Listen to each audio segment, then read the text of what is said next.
Well, we pulled into the lake last night pretty late, and we didn't really see it. And then when we woke up in the morning, it was a sight to behold. It was a monster of a lake.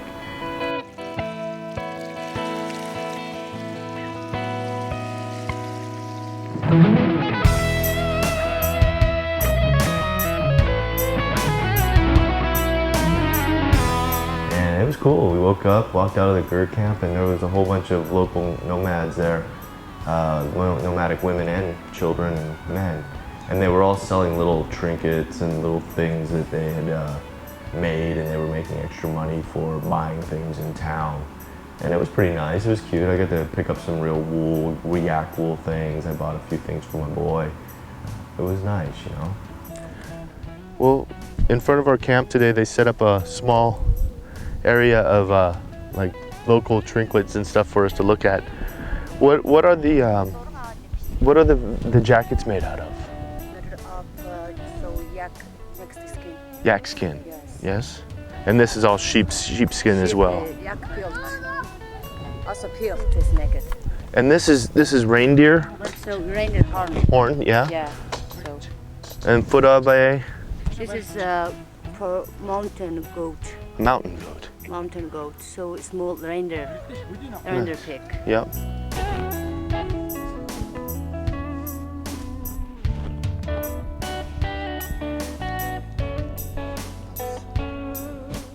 Mongolian. And what's it made out of? Made up in sheep. Sheep? Yeah. Okay. 6,000. Yep. One other thing I'd like to point out here that we point out in a lot of our videos is that the age of technology is pretty amazing. In Laos, you saw some of the ladies out in the mountainside using telephones, having telephones. We're out here in the middle of Siberia and Mongolia. If you look around her neck, can I see right here your telephone? Yeah. Yeah. Mobile. Yeah, she has telephone right there for calling whoever she needs. So it's great. The whole satellite system, telecommunications keeps everyone in contact no matter where you're at. Around the world, you know, Laos, Mexico, Baja, where we go. Here in Siberia, everywhere I go, it seems to be pretty common that everybody's got some kind of cell phone. That's a good thing. Thank you very much. Thank you. Mm-hmm.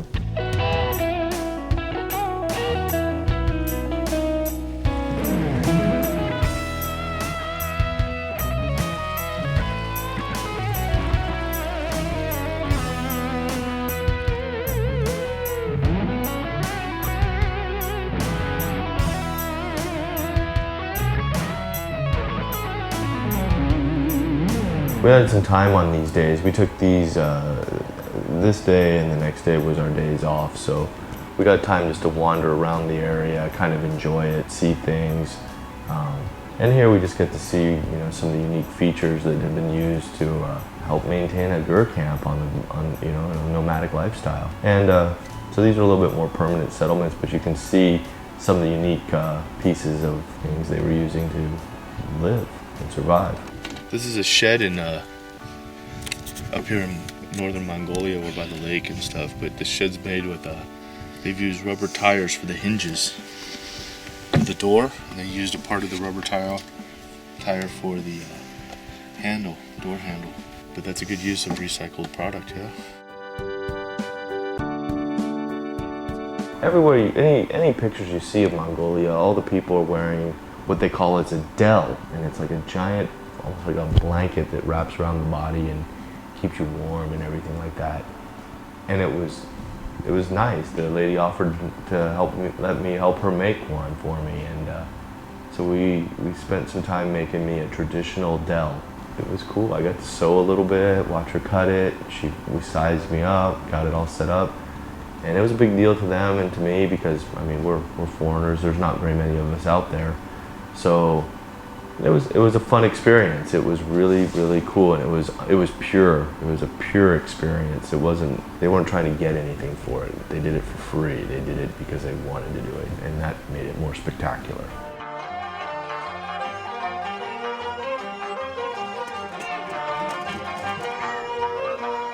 Well, we're back in the area where the lady's sewing my del. And she's using it's an actual treadle mill. It's not It's not, no motor in it, so she's actually pedaling it when she's using it. This one's from USSR, as you can see on the machine. Over here, when she has a wrinkle in the fabric or something, clearly she keeps it on the stove here, and it's warm. It's got warm water in it. It's not heavy. It's not heavy like some of the ones I've seen in my time, but it just kind of lays down on stuff. It gets the wrinkles out of the material, so it's easier to push through that treadle machine. A lot of material bunches up and stuff underneath those. Very nice.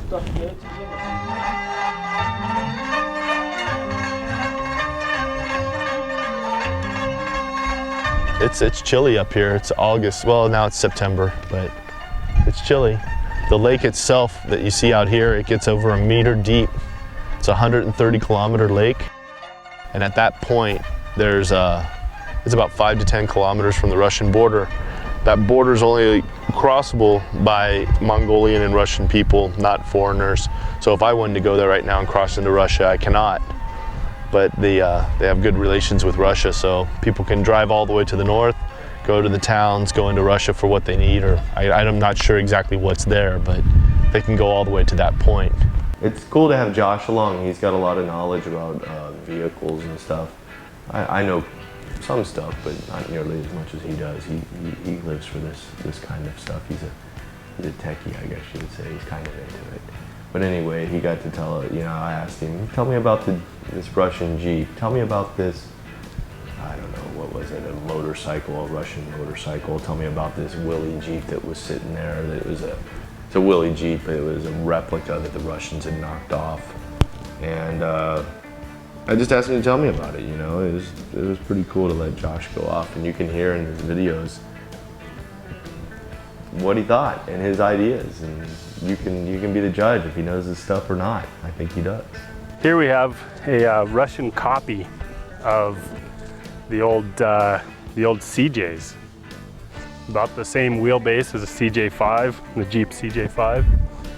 A lot of very similar little features, but it's just a Russian copy of one of the most successful vehicles in all time.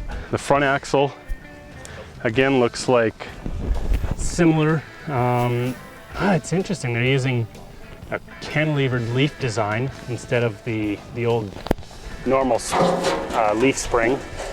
There's actually 2 packs above and below the axle. I don't know, there's a lot of interesting ingenuity in this. The engine, this is an original engine. This is 50s, one of the first replicas. And the engine, I guess, is about a 2-liter equivalent. Looks like one of the old flathead 4-cylinder motor.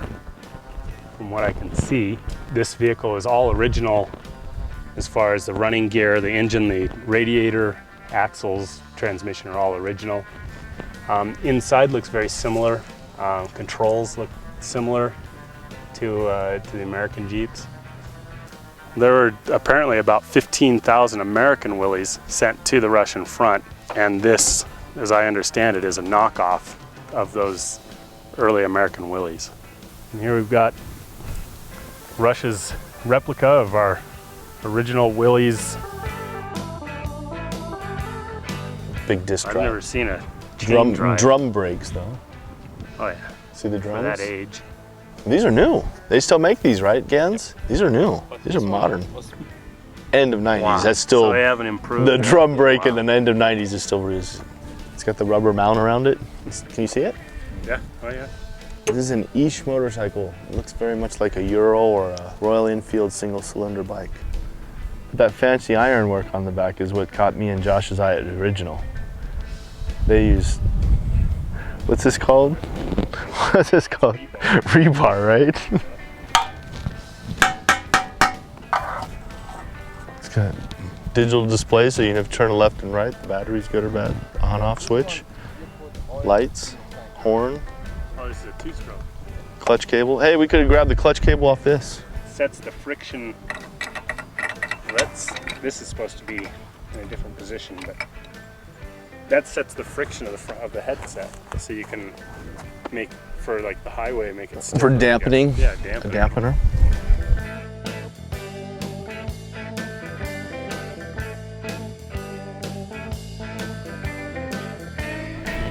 think they've taken the concept of motorcycles a bit too far.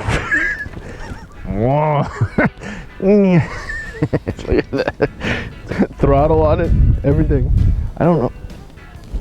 Yeah, taking it a bit too far. That is a fancy chainsaw. Come on.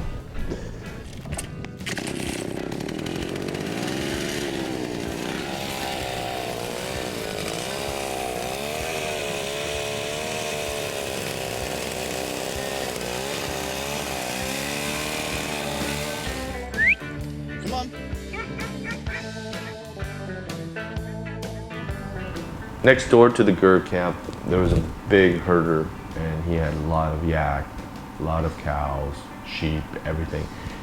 On our day off today, we didn't ride and just kind of took a day out of the, I don't even know, 10 or 12 days we've been out, we're going to be out here. And we've had the opportunity to meet a yak herder. I made it a big point to come, when I came to Mongolia, that I wanted to meet with a yak herder and see the yaks because we don't have them where I'm from. That's very interesting. Because in the morning when we wake up, you would see the yaks run through our campsite. And then in the evening, the yaks would run back through our campsite, back to him. And I got the chance to sit down with him and talk and learn a little bit about the difference between a yak and a cow, and you know, the seasonal camps that he has to move to. He was in the process of moving his animals to a warmer location. But the interesting thing what he told me about a yak was the difference between a yak and a cow is a yak's more wild, it has more stamina, it's a hardier animal, and it can withstand more, but it's also a little bit more smart. A cow is a very difficult animal to maintain because you basically got to babysit it the whole time. But these yaks, literally like a dog, would in the morning would run off into the woods and eat, and then when it got dark, they'd just come back to the camp. And I thought that was really cool, man. I never knew that these animals did that at all. That was interesting to see, and it was cool to hear him tell me all about it and how he prefers this animal over this animal and why they keep this animal around and not this one. So it's nice, you know. One interesting point we noticed along the way is that some of the cows and the yaks looked like they were crossbred. And I asked this gentleman about it, and he said yes, they are. They're crossbred, and what it does is it allows the milk to be a more stable milk. The cow milk has less fat, the yak milk has more. The integration of the two makes it more pure milk that's better for curds and whatever else they may make. But the problem with crossbreeding the animal is that the first generation of the yak is amazingly huge, but then as the second generation and third generation are developed, the animal decreases in stamina, strength, hardiness, size. It deteriorates rapidly. The genetics just aren't right. The first generation works really well, but after that, it's all downhill from there.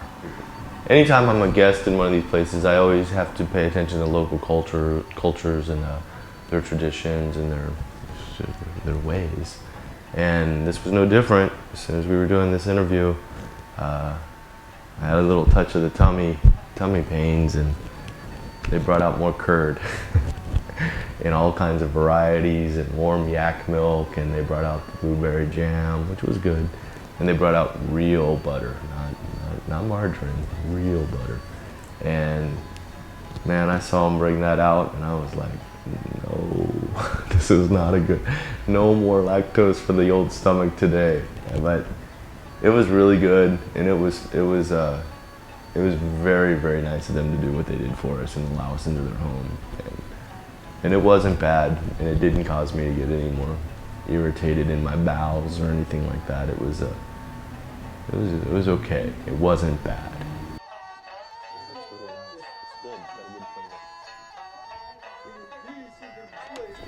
The blueberry jam is what tops it off, yeah?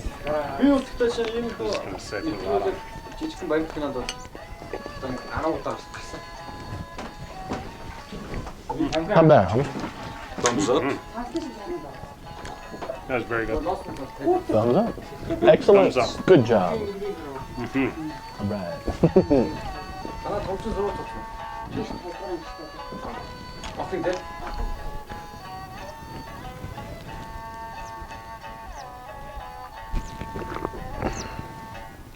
Warm yak milk on a nice night in Mongolia. Not bad. Wasn't originally sure if I could actually stomach all the warm yak milk, but it's actually really good. It feels good. It's soothing almost to the stomach. Feels good, tastes good.